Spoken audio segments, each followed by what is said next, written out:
मुच्यते। पूर्णस्य पूर्णमादाय पूर्णमेवावशिष्यते। ॐ शान्ति शान्ति शान्तिः।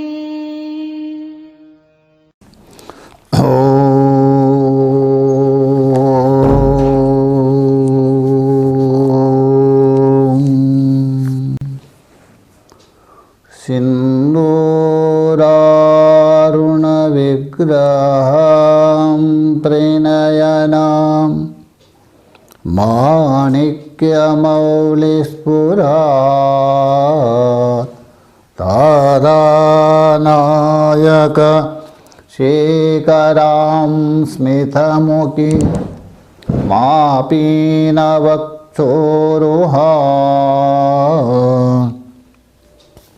पाणिभ्यां मलिपूर्णरत्नचषकं रक्तोत्फलं बिभ्रति। सौम्यां रत्नघटस्थरक्तचरणा ध्यायेत् परामम्बिकाम्। श्रीविद्यां शिववामभागनिलयां ह्रीङ्कारमन्त्रोज्ज्वलां श्रीचक्राङ्कितबिन्दुमध्यवधरी श्रीमत्सभानायिकाम् श्रीमच्छण्मुखविघ्नराजजननीं श्रीमज्जगन्मोहिनी मीनाक्षीं प्रणतोऽस्मि सन्ततमहं कारुण्यवारां निधि। ॐ आप्यायन्तु ममङ्गानि वाक्प्राणचक्षुः श्रोत्रमतो बलमिन्द्रियाणि च सर्वाणि। सर्वं ब्रह्मोपनिषदं माहं ब्रह्म निराकुर्याम्। मा ब्रह्म निराकरोद निराकरणमस्त्वनिराकरणं मे अस्तु। तदात्मने निरतेय उपनिषत्सु धर्म ते मयि सन्तु ते मयि सन्तु। ॐ शान्ति शान्ति शान्तिः। भगवान की असीम कृपा से और महापुरुषों के अनुग्रह से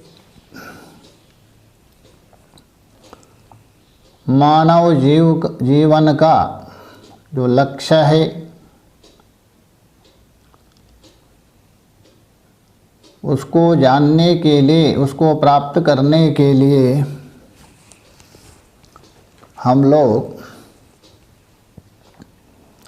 सामवेदीय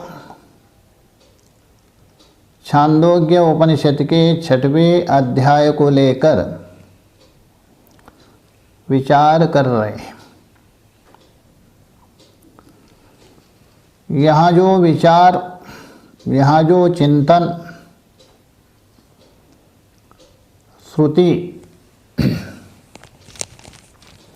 जिज्ञासु साधकों को पिता और पुत्र के संभाषण रूप से समझा रहे हैं। पिता को माध्यम बना दिया और उसके द्वारा पुत्र को उपदेश कर रहे हैं।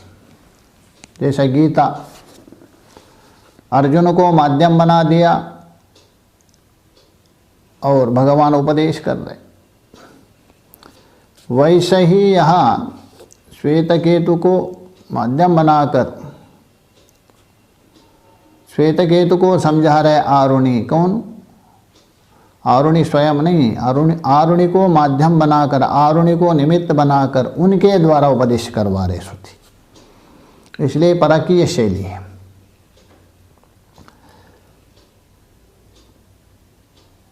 उद्दंडता, घमंडिता,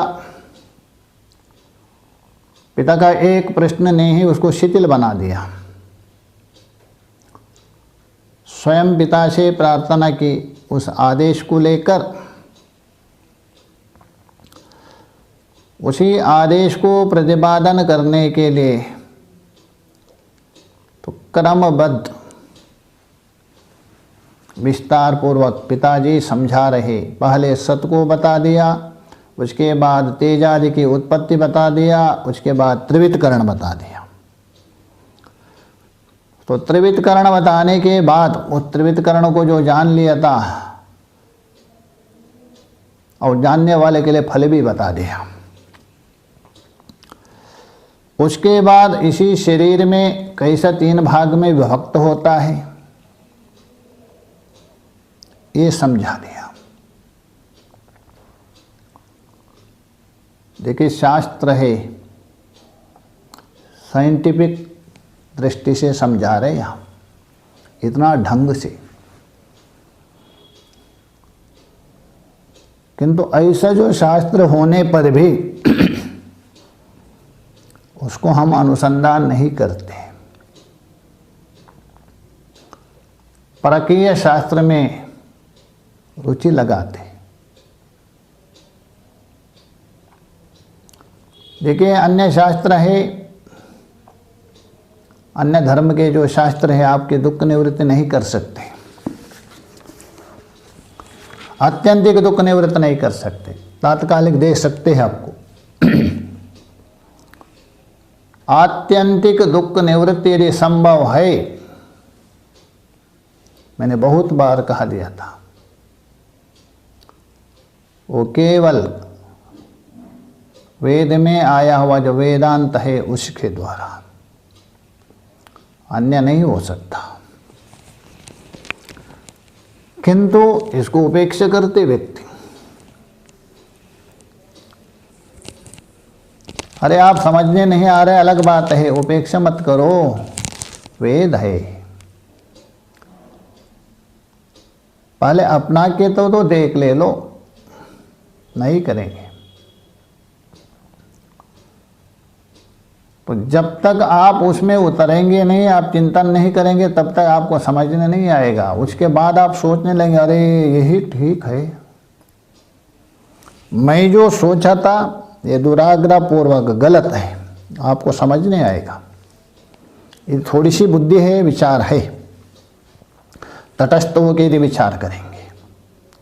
दुराग्रह पूर्वक यदि करते हो उसको कोई भी नहीं समझा सकता, संभव नहीं।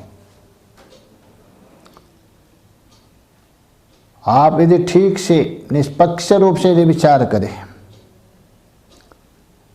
तो आपको समझने आ जाएंगे। जैसा आता भी है, बृहत् प्रस्थान सुना होगा नाम, एक लघु प्रस्थान है, एक बृहत् प्रस्थान रूप से भी प्रसिद्ध है। लघु प्रस्थान में उपनिषद, गीता और ब्रह्म सूत्र ये माना जाता है। उसको भी विचारकों ने थोड़ा एक सिस्टम दिया है। उपनिषद है श्रवण परक मानते हैं,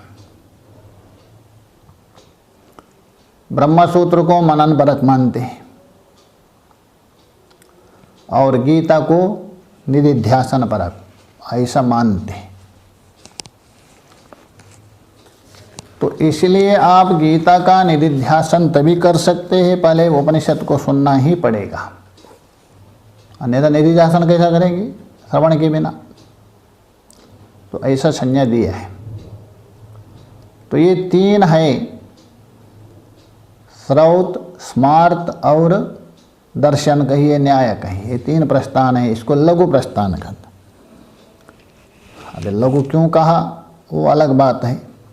यद्यपि ये लघु नहीं है, ये बृहत प्रस्थान होना चाहिए, वो लघु होना चाहिए। और उसको बृहत इसलिए कहा दिया, इन्हीं को ही लेके थोड़े थोड़े को लेके विचार किया, विस्तार, इसलिए बृहत नामकरण किया है। यही हो सकता है, वो अलग बात है, विचारणीय बात है। किंतु जो बृहत प्रस्थान से प्रसिद्ध है उसमें एक, वहाँ भी 3 है बृहत प्रस्थान में भी। एक जल्प कथा रूप से प्रसिद्ध है, बृहत प्रस्थान में एक जल्प कथा से, वो है तत्व प्रदीपिका नाम का। समझ गए? समझ नहीं आया होगा तत्व प्रदीपिका क्या है, नाम सुना है क्या नहीं सुना पता नहीं।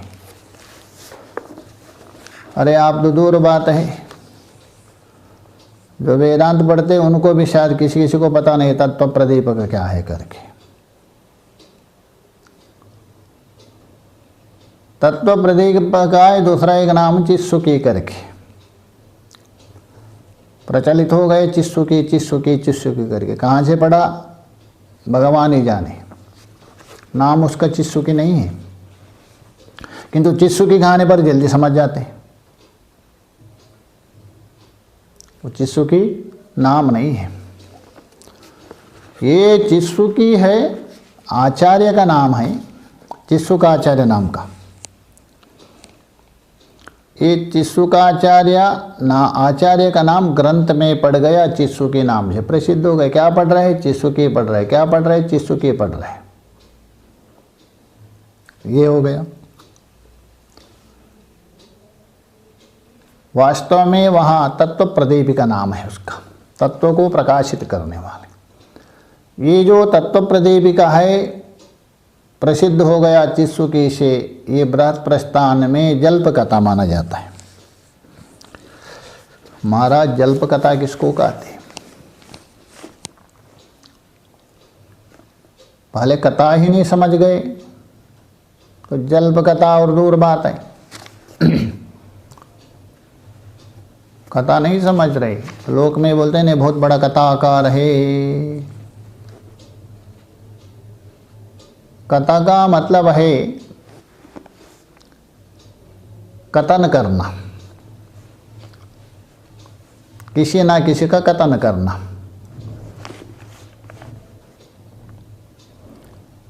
किसी ना किसी निमित्त को मान करके कथन करना, वो कथा हो गई, इसको बोलते कथा। तो इसीलिए जो कथा भी जो अलग है,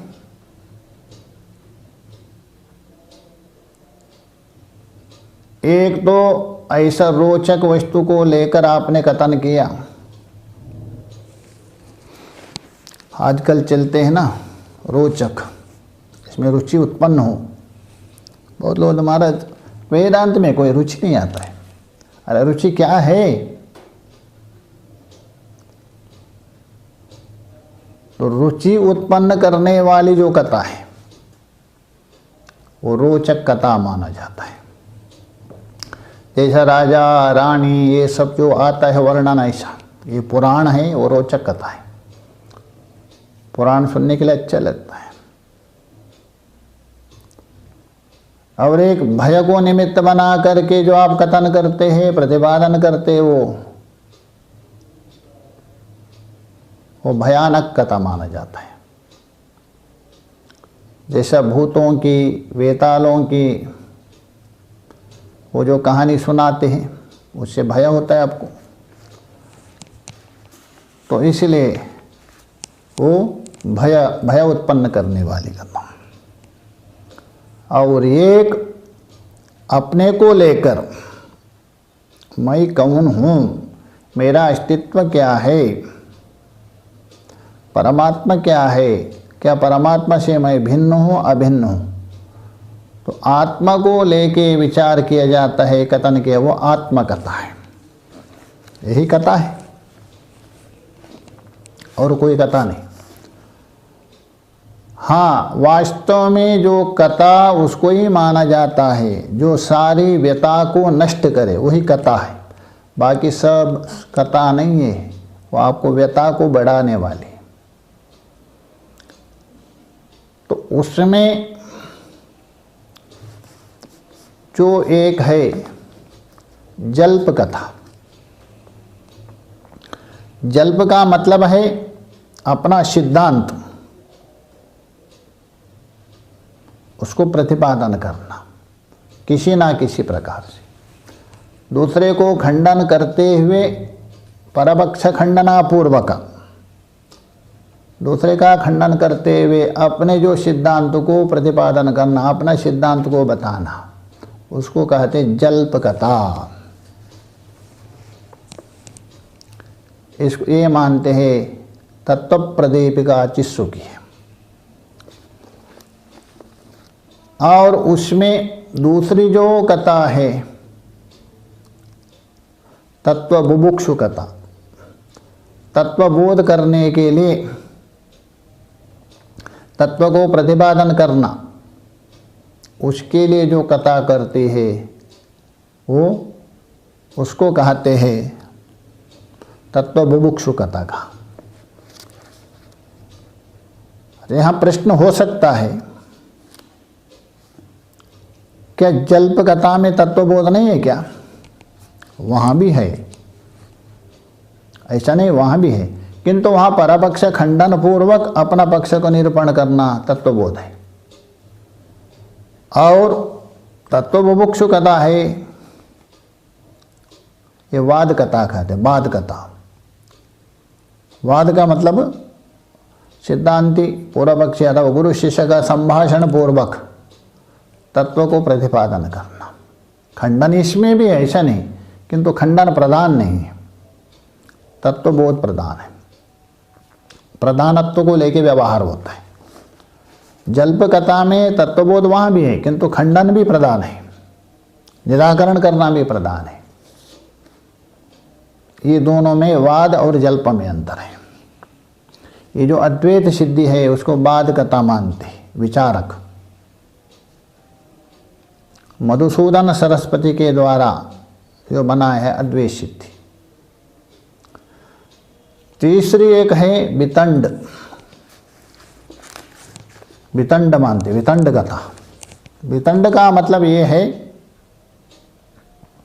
मुझे कुछ सिद्ध करना नहीं, अपने को कुछ सिद्ध नहीं करना,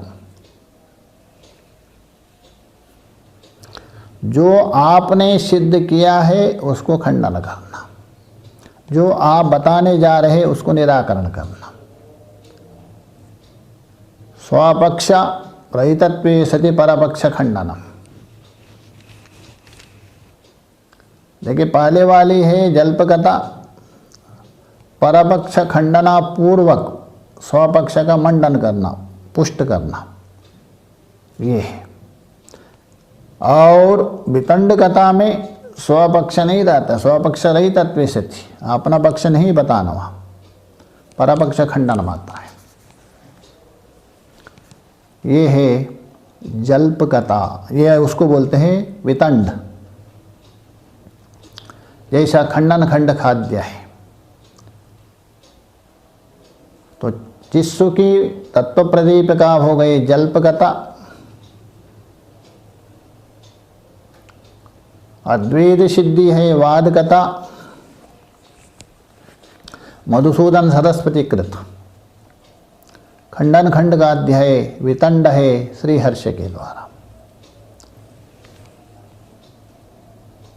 अच्छा, यहाँ एक प्रश्न हो सकता है, होना भी चाहिए। अच्छा, वितंड कथा है, खंडन ही करना है आपको, सिद्ध कुछ करना नहीं, तो प्रश्न हो सकता है आपको, वहाँ प्रश्न किया है, आपके मन में भी आ सकता है। ये बता दीजिए, आपको खंडन ही करना है सब कुछ, तो खंडन करके आप क्या करना चाहते हैं? आप क्या सिद्ध करना चाहते हैं? आपके मन में भी आएगा। तो वैसा वहाँ पूर्व पक्षी ने भी पूछा है, अरे आप खंडन ही करते हैं, आप क्या सिद्ध करना चाहते हैं खंडन करके? श्रीहर्ष ने कहा हम किसी को सिद्ध नहीं करता है, हम किसी को सिद्ध नहीं करता। तो बोला क्यों नहीं सिद्ध करते?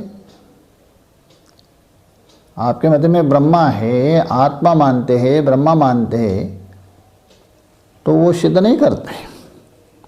बहुत सुंदर उत्तर दिया उन्होंने, अस्माकं स्वतः सिद्धः, उसको सिद्ध नहीं करना पड़ता है, स्वतः सिद्ध है। जो भी सिद्ध होता है वो पराकीय हो गया, दूसरा हो गया, मेरा आ जाएगा वो मेरा। इसलिए बहुत सुंदर उत्तर दिया उन्होंने, हमारे में स्वतः सिद्ध है, उसको सिद्ध करने की आवश्यकता नहीं। अच्छा वो छोड़ दीजिए, अपने को लेके विचार कर दीजिए। आप बैठे हैं कमरे में, अंधकार है, कोई दूसरा व्यक्ति है, उसको बताने के लिए, उसको सिद्ध करने के लिए आपको क्या करना पड़ेगा? ये है करके आपके लिए वहां देखना पड़ेगा, तभी आप सिद्ध करेंगे, निश्चय पूर्वक बताएंगे कुछ तो है करके। तो देखने के लिए आपको क्या करना पड़ेगा? लाइट जलाना पड़ेगा, प्रकाश चाहिए, उसके बाद देखना पड़ेगा, देखने के बाद आप सिद्ध करते हाँ मेरे पास पुस्तक है, निश्चय करते। ये हो गया, वो हो गया। आपका शरीर को सिद्ध करने के लिए, शरीर है, मेरा शरीर है, आप है, आपने सिद्ध किया मेरा शरीर करके। इंद्रियों को आपने सिद्ध किया, मेरी इंद्रिया है, मेरा मन है, मेरी बुद्धि है, आपके द्वारा सिद्ध हो रहा है। अच्छा मैं हूं, ये किससे सिद्ध हो रहा है? इसको कोई सिद्ध करना पड़ता है क्या? अच्छा शरीर के द्वारा मैं सिद्ध हो रहा है क्या? कभी संभव नहीं। इसलिए वह स्वतः सिद्ध है, उसको सिद्ध करने की आवश्यकता नहीं। दूसरे का आप परिचय दे सकते हैं अलग अलग, अपना परिचय आपको स्वतः सिद्ध है, मैं का। वैसे ही वहां बता दिया श्री हर्ष ने, अस्माकम तो स्वतः सिद्ध, इसलिए हमारे सिद्ध नहीं करना, स्वतः सिद्ध। अरे पूर्व पक्षी ने यदि सिद्ध मानते हो वो साध्य हो जाएगा, नित्य हो जाएगा। हमारा ब्रह्म इतना ये नीचे नहीं है, वो सिद्ध है, नित्य है, उसको सिद्ध नहीं करना पड़ता। तो वहाँ आक्षेप किया दोबारा, अच्छा आप सबको खंडन करते हैं, किसी को छोड़ते नहीं हैं, जो बचेगा वही है, उसको कोई खंडन नहीं कर सकते, वो खंडन से परे। तो आपका सिद्धांत में जो जितनी भी प्रक्रिया है ये सब वो सब खंडन हो जाएगा। बहुत सुंदर उत्तर दिया उन्होंने। अच्छा खंडन है इष्टमेव, कौन मना कर रहे? खंडन हो जाए। प्रक्रिया तो प्रक्रिया है, प्रक्रिया को किसी ने सत्य माना है। यदि सत्य होता तो ये भेद क्यों होता है? एक बोल रहा है अवच्छेदकवाद, एक बोल रहा है प्रतिबिंबवाद, एक बोल रहा है आभासवाद, क्यों? ये प्रक्रिया केवल शास्त्र में अविद्या एवं वर्ण्यते, सुरेश्वराचार्य बोल रहे हैं। ये समझाने का एक तरीका है आपको, इनके द्वारा आपको तत्व के वो ले जाना है, बस इतने में तात्पर्य है, प्रक्रिया नहीं। अच्छा नाव किसके लिए? आपको नाव की क्या आवश्यकता? नाव की जरूरत क्यों? रख करके पूजा करने के लिए नहीं, नदी पार करने के लिए, वहां तक नाव की आवश्यकता है, यही तात्पर्य है। वैसे प्रक्रिया है, प्रक्रिया एक किनारे पहुंचाती है आपको, उसके बाद आप स्वतंत्र निश्चय कर सकते। इसलिए उसको कहते वितंड कथा, श्री हर्ष की। तो इसमें देखिए जल्प कथा हो गई, तत्व प्रदीपिका चिस्सु की, वाद कथा हो गया अद्वैत सिद्धि मधुसूदन जी की, वितंड हो गया श्री हर्ष मिश्र का। मैं ये कहना चाह रहा था उसमें जो वाद कथा है मधुसूदन सरस्वती,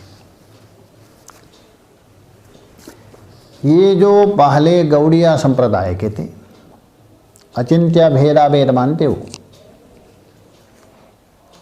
अचिंत्य भेद भेद। बहुत बड़े नैयायिक थे, धुरंधर आता है वहाँ।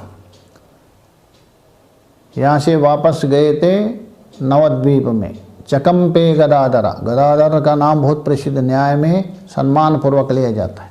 वो घबरा गए थे, कितने बड़े विद्वान थे मधुसूदन जी। तो उनके मन में आ गई अद्वैत सिद्धांत को खंडन करना, जैसे आजकल होते हैं ना खंडन करते, वैसे ही। देखिए, खंडन करना भी यदि किसी को है, आप पहले उसको अच्छे प्रकार से जान लीजिए, ठीक ठीक से, निष्पक्ष रूप से, दुराग्रह से, तभी आप खंडन करें। उसका गूढ़ रहस्य को आप पहचान लीजिए, उसके बाद खंडन। तभी क्या खंडन करेंगे? गूढ़ रहस्य को जो समझेंगे आप, जो खंडन करना है तो शर्म हो जाएगा आपको। गूढ़ रहस्य नहीं समझ रहे, ऊपर ऊपर सुन करके आप खंडन में प्रवृत्त, एक गलत है। तो मधुसूदन जी सरस्वती आ गए काशी में, क्योंकि वेदांत का तात्पर्य अच्छे प्रकार से श्रवण करें, अनुसंधान करें, उसके बाद उसको खंडन करें। जहाँ मौका मिले उसको खंडन करें। तो आ गए एक विश्वेश्वर सरस्वती नाम के बहुत निष्ठावान संत, विद्वान, उनसे अध्ययन किया। देखिए, अध्ययन कर रहे थे छल से पहले, बताया नहीं। अध्ययन करके आपका जो वेदांत है उसको खंडन करना है, ये नहीं बताया। क्योंकि यदि बताएंगे तो पढ़ाएंगे या नहीं पढ़ाएंगे, ऐसा भी होता है, इसलिए नहीं बताया। तो जैसे जैसे अध्ययन करने लग गए, देखिए विचारवान थे, यही बुद्धिमत्ता है व्यक्ति। सोचने लग गए, अरे ये बिल्कुल सत्य बोल रहे, मैं कहाँ भटक रहा हूँ, किनके बात में मैं भटक रहा हूँ। लोगों का बात सुन करके उसमें मैं भटक रहा हूँ, क्योंकि न्याय का संस्कार था ही। न्याय में तो अलग मानते हैं, आत्मा ने एक मानते हैं, आत्मा के गुण मानते हैं, ये सुख दुख का आदि है, आत्मा का धर्म मानते हैं, 9 विशेष गुण मानते हैं। तो कुछ हमारे में भी ऐसा होता, पहले न्याय में रुचि थी, न्यायाध्ययन किया, और उसके बाद वेदांत जो अध्ययन कर रहे थे तो बोलते ये सारे धर्म हैं अंतकरण के मानते, न्याय तो आत्मा के मान रहे। शुरू में थोड़ा अच्छा नहीं लग रहा था, क्या बोल रहे हैं वेदांत, और उनका प्रत्यक्ष का प्रमाण अलग है, इनका प्रत्यक्ष प्रमाण अलग है। वो बोलते हैं इंद्रियार्थ सन्निकर्ष जन्य ज्ञानम प्रत्यक्षम कहते, वो नैयायिक, इंद्रिय और अर्थ। और यहाँ कहा दिया अंतकरणावचिन्न चैतन्य विषयावचिन्न चैतन्य अभिन्न है, ये प्रत्यक्ष मानते। इसलिए पहले पहले दोनों में अंतर लगा, बाद में जैसे जैसे कि अरे ये नैयायिक जो बोल रहे हैं बिल्कुल गलत है, ये तो अपना अनुभव को लेके बोल रहे, विचार तो है ही नहीं, जो आपको अनुभव आ रहे हैं वैसा बोल रहे। जैसा लोक में हम बोलते, हम लोग भी बोलते, विचार नहीं करते। तो बोले अरे आज हमारी जीभ जल गई, तो पूछेंगे कैसे जल गई? अरे चाय से जल गई, हम भी बोलते। ये तो अनुभव को लेके बोल रहा है, अनुभव है ना खोटा है। विचार करिए कि चाय में जलाने का धर्म है, ईमानदारी से बोल दीजिए, नहीं है ना, तो भी बोलते हैं क्या नहीं? अक्सर माता लोग बोलते हाथ में कुछ लगा रहे, क्या हुआ? अरे आज तवे से जल गई हूँ, चिमटा के द्वारा है ना, चिमटा पकड़ दिया जल गई। अरे चिमटा जलाता है क्या? तवा जलाता है क्या? नहीं है ना। किंतु उसमें जो अग्नि का जो उष्णत्व है, तादात्म्य हुआ है, वो जला रहे। जलाने का सामर्थ्य केवल अग्नि ने अपने पास रखा है, दूसरे के पास नहीं है। यदि होता तो वहाँ व्यभिचार होगा, व्यतिक्रमण होगा। किंतु दोनों का तादात्म्य होने से हम लोग उसमें मानते हैं। चाय के द्वारा जल गया, तेल से जल गया, तवे से, लोहे से, चिमटे से कहते। वैसे ही यहाँ अनुभव हो रहा है, मैं सुखी हूँ मैं दुखी हूँ करके, इसलिए आत्मा का मान लिया उन्होंने। है अंतःकरण का है, क्योंकि वेदांति का जो तर्क है, शास्त्र तो बोल रहे गजब है, उसमें कोई अंतर नहीं, तर्क भी देके युक्ति से भी आप सिद्ध कर सकते। अरे यदि आत्मा का होता तो आत्मा तो जागृत में भी है ना, स्वप्न में भी है ना, सुषुप्ति में भी है। क्या सुषुप्ति में आपको अनुभव हो रहे हैं मैं सुखी हूँ मैं दुखी हूँ? नहीं होता है ना। अच्छा, लोहा ही यदि जलाता है, लोहा को रख दीजिए कुछ 1-2 घंटा, उसके बाद जलाना चाहिए ना। चाय यदि आपको जलाती है, चाय को रख दीजिए, उसके बाद बोलते ठंडी हो गई, अभी पीने के लिए अच्छा नहीं, इतनी ठंडी। अच्छा, अभी जला रही थी, अभी ठंडी हो गई, ये कौन सी बात है? ये बिना विचार से बोलते हैं। ऐसे आजकल बिना विचार से दुराग्रह के द्वारा खंडन करने लगते हैं। तो वैसे ही न्याय में अनुभव को लेकर आपका बोल रहे हैं मैं सुखी हूँ, आत्मा के गुण है, अंतःकरण के नहीं। ये पहले समझ नहीं आते, बाद में विचार करे न्याय लोगों का तो दर्शन में कोई दम नहीं है। वैसे ही मधुसूदन सरस्वती जी भी वेदांत अध्ययन करने लगे, अध्ययन करते करते उनको समझ नहीं आ गया ये ठीक है, बिल्कुल इसमें कोई गलती नहीं है, सत्य को बता रहे। मैंने असत्य को ग्रहण किया, गलत है वो। अरे असत्य का पक्ष लेकर आप सत्य को खंडन करने जा रहे हैं। अरे खंडन करना दूर बात है, स्वयं अपने आप को अब धोखा दे रहे हैं, याद रखो। दूसरे को बात है, खेद हो गया उनको, मैं गलत कर रहा हूं। एक दिन आचार्य जी विश्वेश्वर सरस्वती बैठे थे, गए, दंडवत प्रणाम किया और अंश्रुपात किया, रोने लग गए। गुरु जी मेरे से एक बहुत बड़ी गलती हो गई। उन्होंने बोला क्या गलती है? ऐसी बहुत बड़ी गलती क्या, रो रहे हो, क्या गलती है? उन्होंने कहा देखो मैं आपके पास जो अध्ययन कर रहे हैं ना वेदांत का जो अध्ययन कर रहे हैं, झूठ बोल के गुरु जी,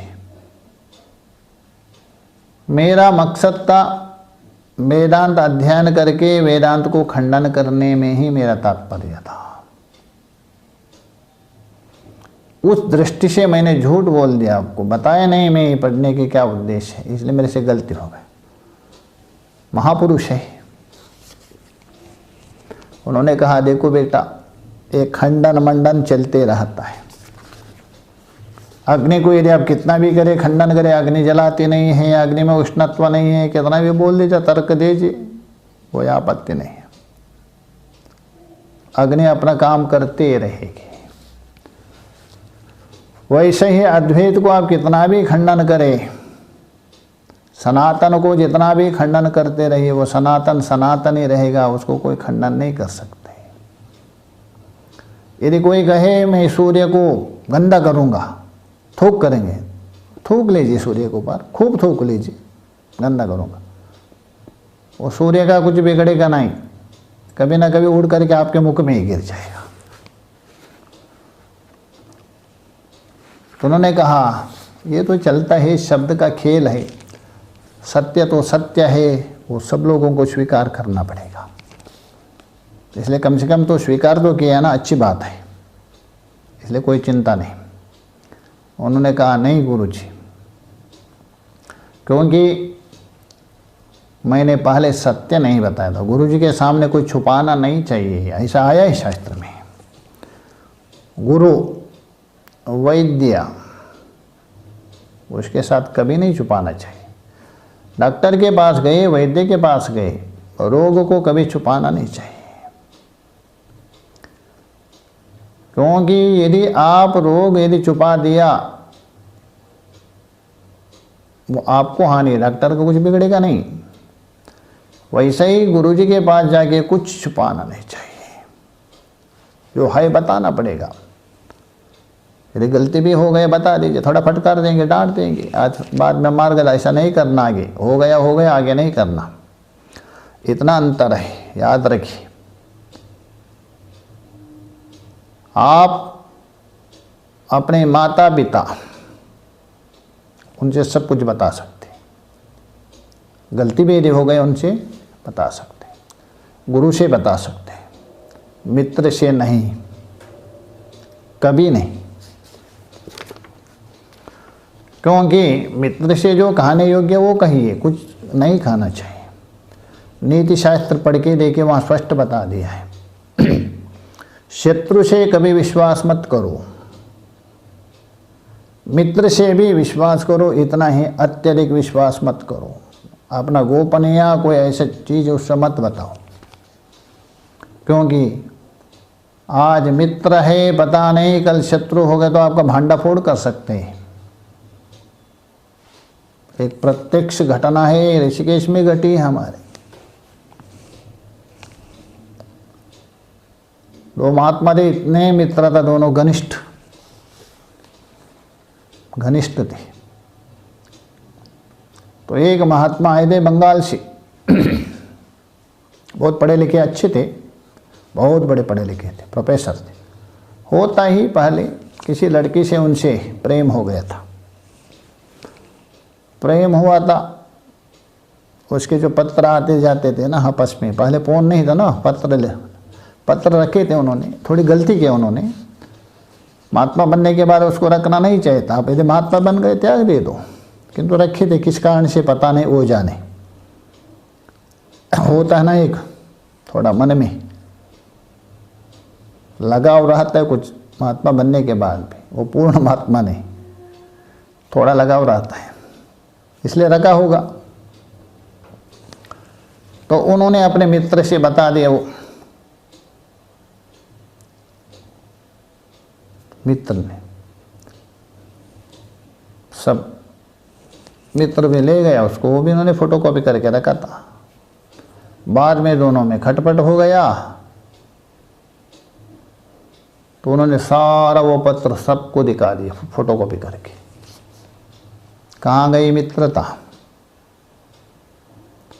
अच्छा, यदि आपसे और उनमें, आप में और यदि उनमें कुछ खटपट हो गया, मनमोटा हो गया, ठीक है, दूर रहिए। इतना शत्रुता में उतर गए, उसको आप पोस्टर करके सबको दे लेने का। मुझे भी दे दिया, मेरे पास पढ़ता था वो महात्मा, मैंने उसको फटकार दिया, अरे मूर्ख है तू। ठीक है, उन्होंने किया गलत है, किंतु उनको समझाना चाहिए। शत्रु होने से क्या ऐसा प्रचार करना, ये अच्छा नहीं। ये होता है मित्र को बताने से। और तो आप जानते हैं पुराण में, माँ रामायण में देख, वाली और सुग्रीव, दो शरीर है, एक प्राण है, इतना मित्र थे। बस एक वस्तु को लेके शत्रु कितना, एक दूसरे को मारने के लिए तैयार हो गया। इसलिए नीति शास्त्रकार ने विचार करके बता दिया, ठीक ही बता दिया।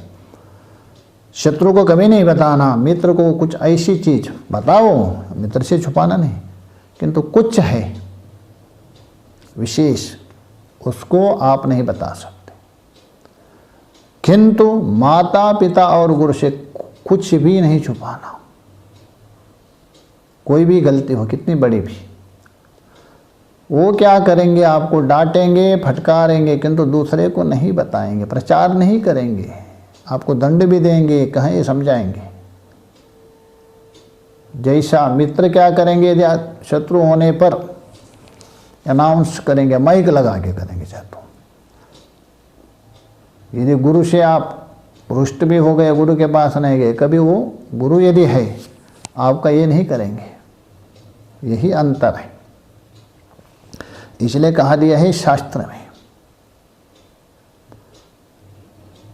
विचित्र है शास्त्र, आप विचार ही नहीं कर सकते कहाँ तक पहुँच के जाके बता रहे हैं। यहाँ तक बता दिया। देखो, यदि कोई दुष्ट आपकी प्रशंसा कर रहे हैं,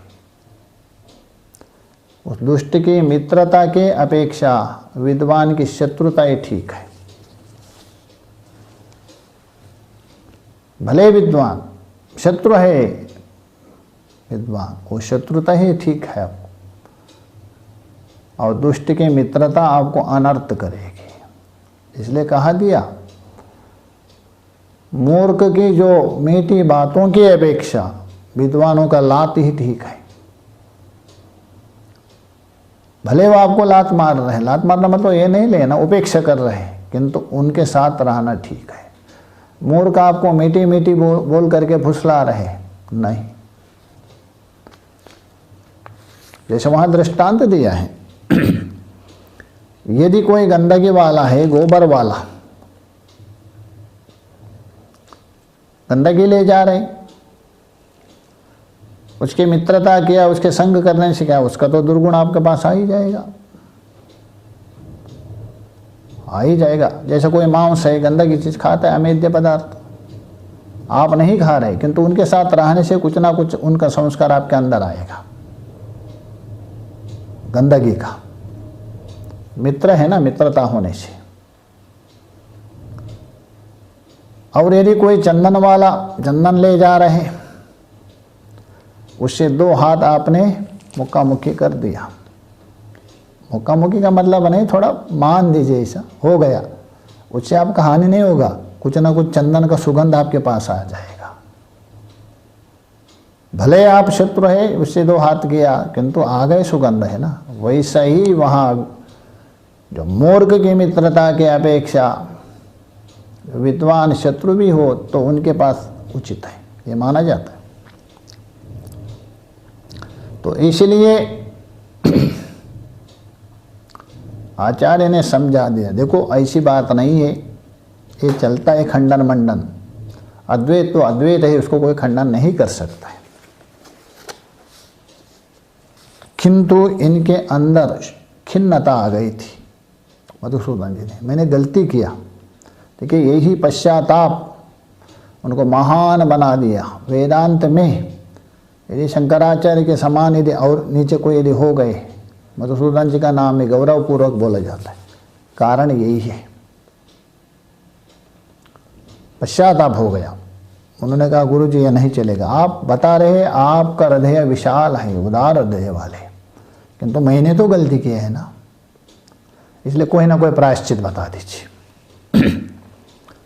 तभी उन्होंने कहा यदि प्रायश्चित करना ही है, आप जिसको खंडन करना चाहते थे, इसको वेदांत को, अद्वैत को खंडन करना चाहते थे ना, उसको मंडन करो, और जिसको मंडन करना चाहते थे उसको खंडन करो। इसलिए न्यायामृत नाम का एक ग्रंथ है, उसमें द्वैत सिद्ध किया है, उसको खंडन किया, बस यही अद्वैत सिद्धि है, अद्वैत सिद्धि को अलग नहीं। तो कहने का मतलब ये है, यदि आपके मन में किसी कारण से भावना भी यदि हो, क्योंकि रहता है, किंतु विचार करो यथार्थ क्या है, सत्य क्या है, उसको मत। इसलिए मधुसूदन जी हैं, उनको आदर्श बनाना चाहिए। भले ही उनके मन में था, बाद में कम से कम उन्होंने विचार करके स्वीकार किया ना, यही बुद्धिमत्ता का विशेषण था। किंतु आजकल ऐसा नहीं, कुछ जानते भी नहीं, कुछ का कुछ बोलेंगे, 4-5 वेद का इधर उधर कहेंगे, जानते हैं, ऐसा बहुत है आजकल। बहुत बड़ा कोई आता मानते हैं तो बोलते हैं आपके वेद में अमुक में ऐसा, अमुक मंडल में अमुक लिया। अरे वो बोल रहे, थोड़ा देखो मंत्र वहाँ है क्या नहीं, आपको पता नहीं, आपने विश्वास कर, अरे बाप रे है वो मुसलमान हो, वेद में बोल रहे हैं अमुक अमुक जगह में है।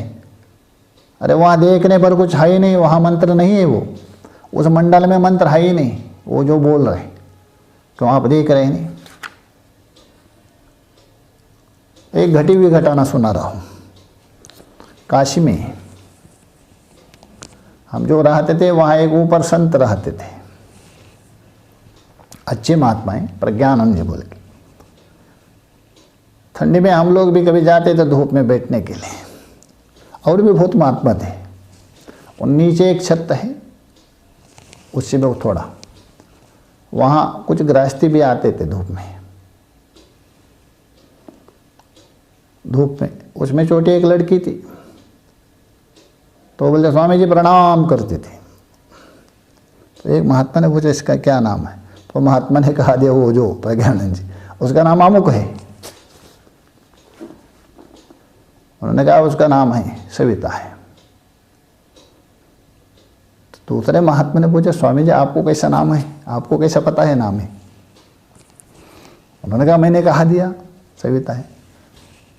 तो क्या आप उससे पूछने जाएंगे क्या आप कौन सा नाम है करके? नहीं पूछेंगे ना। तो वैसा ही यथार्थ को स्वीकार कर दीजिए, अपने आप को आप स्वीकार कर दी सत्य, ईमानदारी से। तो कहने का तात्पर्य है सत्य को आपको स्वीकार, पहले भले ही किसी ने कहा मान लिया आपने, बाद में विचार करो निष्पक्ष रूप से, तभी आपको मान मिलेगा। इसलिए हमारे जो शास्त्र है संकोच नहीं करते किसी को, विशाल दृष्टि है, व्यापक दृष्टि है। महापुरुष वही है जोड़ता है, तोड़ने वाला नहीं। धर्म वही है सबको स्वीकार करता है, उपेक्षा नहीं करता है। हाँ, जहाँ आपका जो आचार विचार व्यवहार में नहीं मिलता है वहाँ थोड़ा उपेक्षा नहीं करता, उनसे दूर रहता है, ये सिखा दिया। इसलिए यहाँ कितना ढंग से समझा दिया पुत्र को, हे पुत्र हम जो भोजन करते हैं 3 भाग में विभक्त होता है। स्थूल है मल रूप से जाता है, मध्यम भाग है हमारा मांस बनता है, और उसमें जो सूक्ष्म भाग है हमारा मन का पोषक है, इसलिए मन बनता है। वैसे ही जल, पिया हुआ जल भी 3 भाग में विभक्त होता है। स्थूल मूत्र रूप से जाता है,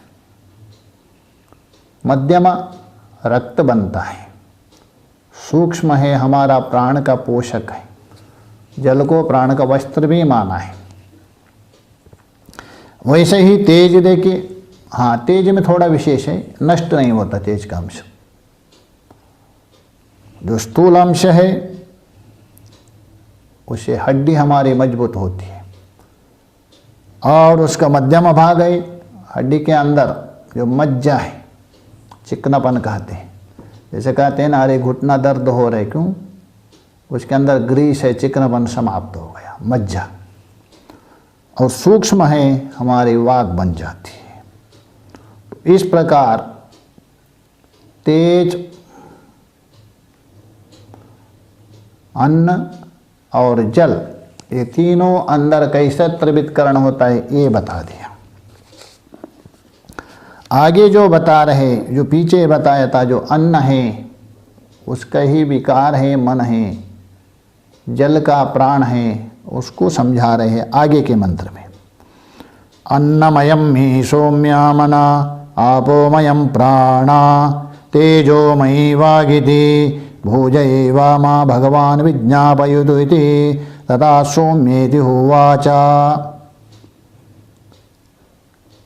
हे सौम्य, हे प्यारे श्वेतकेतु, ये जो मैंने अभी बता दिया उसका सार तो यही है। ये जो मन है अन्नमय है, अर्थात अन्न का जो सूक्ष्म अंश है उससे आपका मन वृद्धि होता है, 15 कलाओं से विशिष्ट होता है।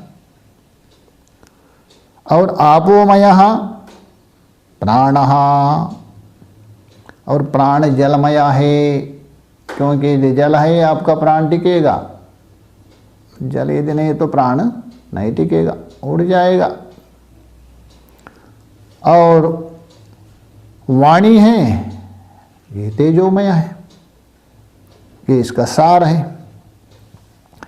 उतने में श्वेतकेतु ने प्रश्न किया, भगवान आपने जो समझा दिया, अतः श्रुति ने आपके द्वारा मुझे जो उपदेश किया है कुछ समझ गए, किंतु आप मुझे फिर अच्छे प्रकार से समझा दीजिए। देखिए, एक समझना अलग होता है, एक अच्छे प्रकार से समझना अलग होता है, निश्चय पूर्वक। इसलिए भगवान, हे पूजनीय पिताजी अथवा हे पूजनीय गुरुदेव, आप मुझे फिर समझाइए। अर्थात अच्छे दृष्टांत के द्वारा मेरे बुद्धि में उतर जावे, मैं अच्छे प्रकार से समझ जाऊं, आप समझा दीजिए। तो उन्होंने कहा, तथा सौम्य इति हुवाचा, हे प्यारे श्वेतकेतु, बस जैसा आपकी इच्छा है वैसा ही करूँगा, ऐसा अरुण ने कहा। दिया अच्छी बात है, एक बार क्यों, आप जितने बार पूछो उतना बार मैं बताऊँगा, उसमें कोई आप ये मत करो, मैं उसको समझाने के लिए ही बैठा हूँ, क्योंकि यही विशेषता होता है गुरु का, यही विशेषता होती है शास्त्र की। शिष्य के अंदर यदि जिज्ञासा है वास्तव में, उसको एक बार नहीं 10 बार भी आप बता सकते हैं। क्योंकि देखिए, आप वस्तु तो देते हैं किसी को, अच्छी बात है, वस्तु देकर किसी व्यक्ति को आप संतुष्ट नहीं कर सकते। तात्कालिक भले करे, स्थायी रूप से उसको संतुष्ट नहीं कर सकते। जो वस्तु दिया वो वस्तु जब तक है तो रहेगा संतुष्ट, उसके बाद पुनः वही स्थिति होती है। इसलिए सबसे विशेष दान है विद्यादान माना है। विद्यादान का महत्व है, उस दान के सामने और कोई दान नहीं आपका। क्योंकि विद्यादान यदि देने पर उस विद्यादान है आपको ऐसा सुख देता है वास्तव में सदा के लिए,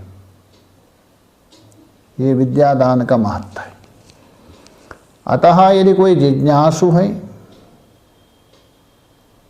जानना चाहता है, उसके अंदर संशय है, वो अवश्य करना चाहिए। हाँ, यदि कोई ऐसे ही पूछता है तभी नहीं। अब जानते हुए जानन्नपि मेधावे जड़वत् आचरेत्, जड़ के जैसा रहिए, नहीं बताना चाहिए। क्योंकि उसको कोई काम नहीं, पूछना ही बेकार समय व्यर्थ करना, उसके लिए नहीं बताना चाहिए, निषेध किया। आगे तो अन्नादि का सूक्ष्म भाग वो मन कैसे बनता है। देखिए, पीछे जो कहा दिया था ना उन्होंने, किसने, श्वेतकेतु ने, भगवान आप मुझे और भी बोध करवा दीजिए, भगवान आप मुझे फिर समझा दीजिए, ये जो बता रहे, तो इसमें जो आपने कहा दिया अन्न 3 भाग में विभक्त होता है, स्थूल मल रूप से, ये तो मैं समझ गया, क्योंकि हम खाते हैं वो मल रूप से जाता है। और दूसरा जो है अन्न का जो मध्यम भाग है, मांस बनता है, ये भी समझ गया, क्योंकि वैद्य लोग हैं, डॉक्टर कहते बढ़िया भोजन खाने से तुम स्वस्थ रहेंगे, समझ गए। किंतु जो तीसरा अंश है, अन्न का जो सूक्ष्म अंश है, ये मनादि बनता है, ये समझ नहीं आ रहे, ये तात्पर्य उनका। मतलब आपने जो समझा दिया ये त्रिविधकरण, स्थूल और मध्यम का विषय में समझ गए, किंतु सूक्ष्म का विषय में मैं नहीं समझ। इसलिए मुझे आप लौकिक दृष्टांत के द्वारा समझा दीजिए। पिताजी ने कहा कोई चिंता नहीं, जैसे चाहिए मैं समझा रहा हूँ, बहुत सरल दृष्टांत के द्वारा समझा रहा हूँ। इसके लिए यहाँ 6वें खंड में बता रहे हैं। जैसा एक लौकिक दृष्टांत है, सर्व प्रसिद्ध है, उसके द्वारा समझाते हैं। दद्ना सौम्यमत्यमानस्य यो अणिमा स ऊर्ध्वं समुदिशति तत्सर्पीर्भवति। हे सौम्यः, हे श्वेतकेतु। अच्छा, आपने कभी दही को देखा होगा ना? मैंने कहा हाँ पिताजी, मैं दही को देखा हूँ। तो उस दही को यदि मंथन करने पर अच्छे प्रकार से, तो मंथन करते करते उसका सूक्ष्म भाग है वो ऊपर आता है इकट्ठा होकर। तो ये बोला दद्नः सौम्या मत्नमानस्य, यो अणिमा, उसका सूक्ष्म भाग है वो ऊपर आता है, एकत्रित होता है। और उसको यदि आप गर्म करें तत्सर्पिर्भवति, वो घृत रूप में परिणत होता है। अच्छा, ये जो घृत जो आ गया वो कहाँ से? दूध से है ना। और दूध में भी देखिए अलग अलग, एक मट्टा बन गया, एक माखन हो गया, उसके बाद वही सूक्ष्म बन के घृत बन गया। इसलिए वैसे ही यहाँ आगे समझाएंगे दाष्टान्त को लेकर, और जल आदि का भी ये समझाएंगे, उसको लेकर आगे का विचार करें। ओम पूर्णमदः पूर्णमिदं पूर्णात् पूर्णमुदच्यते पूर्णस्य पूर्णमादाय पूर्णमेवावशिष्यते। ओम शांति शांति शांतिः। शंकरं शंकराचार्यं केशवं वादरायणं सूत्रभाष्यकृतो वन्दे भगवन्तौ पुनः पुनः। ईश्वरो गुरुरात्मेति मूर्तिभेदा विभागिने व्योमवद्व्याप्तदेहाय दक्षिणामूर्तये नमः। ओम शांति शांति शांतिः। ॐ शान्ति शान्ति।